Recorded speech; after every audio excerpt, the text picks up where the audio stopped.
Assalomu alaykum Bozor Bob kanalining obunachilari. Mana biz ishni boshlardik. Mana drabrikalar xom varianti, hali yarim tayyor holati. Tayyor emas. Mana bu holatda biz ishni boshlab oldik. Biz ustaxonamiz shu holatda. Zakatovkalarimiz tayyor. Bu yerda mana Hamidullo akam ishlayaptilar. Mana biz mana setkalar shundan kesamiz. Yangi setkalar bo'ladi. Kepakka, yemga. Keyin mana bu yerda mana hampalar tayyorlash jarayoni bo'ladi bu yerda. Hampalarni shetda tayyorlaymiz mana. Hozir 3 ta hampa tayyor. Bu yerda mana tayyor zakatovkalar. Video davomida qo'yib boramiz bularni ham. Mana bu yerda mana drabrikani qozon joyi asosiy mana qalin bo'ladi, metan balondan bo'ladi. Shundan tayyorlaymiz. Hurmatli obunachilar, zakazlar bo'lsa telefon qilamiz. Keyingi nomerlarda va bu videoyimizga ham qo'yib qo'yamiz. Mana bu tomonda tayyor sotuvga qo'yilgan drabrikalar. Mana bir ko'rsatib o'tamiz.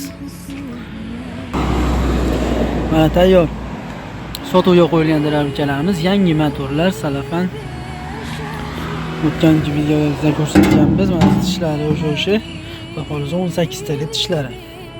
Behisob narsa. Mana bu yerda setkalarimiz mana 4 xil setkalarimiz bor. Har bitta sotib olgan odamga yangi setka qo'shib beriladi.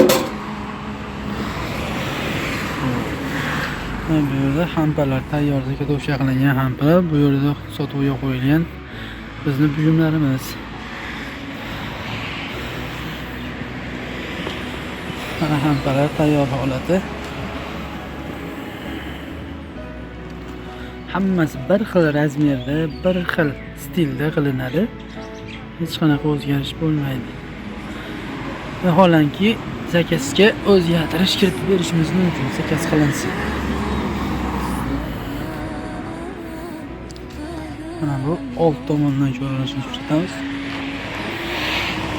Drabrikalarimiz old tomondan ko'rinishi.